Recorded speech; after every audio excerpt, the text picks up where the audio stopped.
Bonjour tout le monde, l'actualité s'enchaîne et donc les indignations continuent. Ce matin, enfin hier plus exactement, je regarde une émission sur une chaîne de grande diffusion et il parle de l'indignation d'un certain Jérôme Marty qui est syndicaliste des généralistes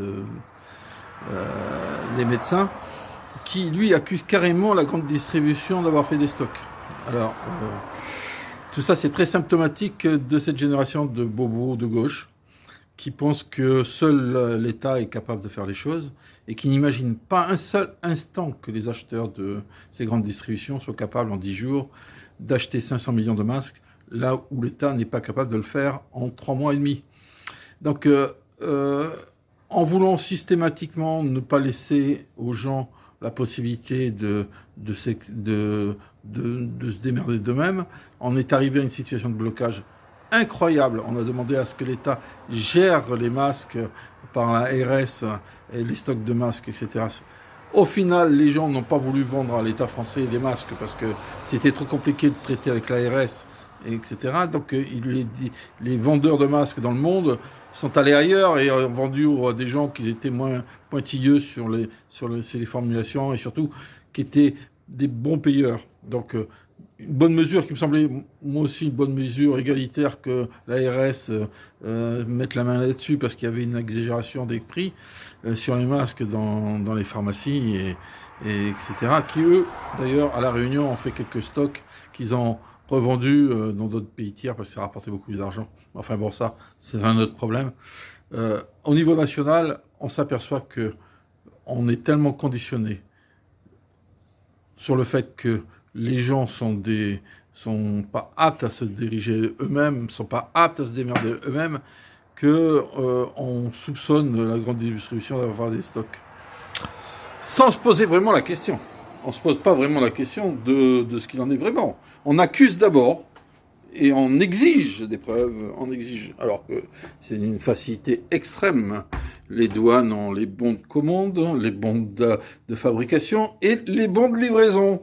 Donc, accuser comme ça sur une chaîne publique le privé parce que l'État ne fait pas son travail, c'est juste symptomatique de notre situation. Cette pandémie est surtout d'abord une crise morale avant d'être une crise sanitaire, je pense.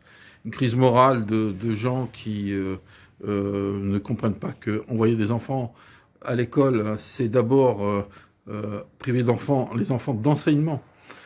Avez-vous entendu actuellement dans les 2 derniers jours ou les 3 derniers jours des responsables de l'école, des enseignants, des gens de l'académie, des syndicats parler d'enseignement et d'apprentissage des connaissances? Non, on parle de toute autre chose, sauf de ça. On ne parle pas, l'école n'est plus un lieu où on apprend. L'école est un lieu où on garde, ou l'école est un lieu où on donne des métiers à des gens et non plus l'apprentissage des enfants. Ça, c'est un constat. Bon, sur ce, j'ai une petite dernière qui est quand même assez croustillante. L'administration des douanes a bloqué des masques Serge Blanco, qui avait obtenu l'homologation AFNOR. Sauf que Serge Blanco s'étant lancé dans la fabrication de ces masques très très récemment pour amener sa contribution de chef d'entreprise et de force vive de la nation dans ce combat contre la pandémie, a bien obtenu la qualification AFNOR, mais s'est trompé de logo. Donc un sombre petit administrateur des douanes a bloqué des milliers et des milliers de masques parce que le logo, c'était un vieux logo, c'était pas un logo actuel. Ça n'enlève rien le fait que le logo n'avait pas d'importance, la qualification était là, mais ce n'est pas grave, il remplissait pas une case.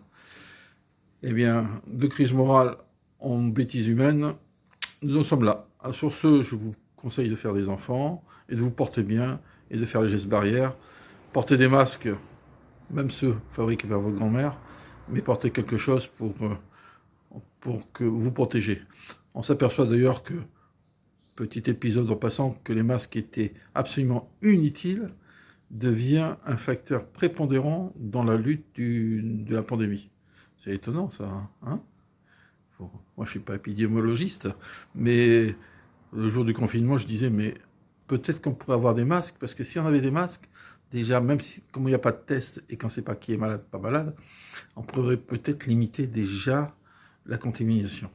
Et les éminents membres de ce gouvernement avaient un raisonnement de piqué de bon sens comme celui-là, ne les effleure pas. Bon alors, continuez à faire des enfants, confinez-vous parce qu'il vous reste 5-6 jours.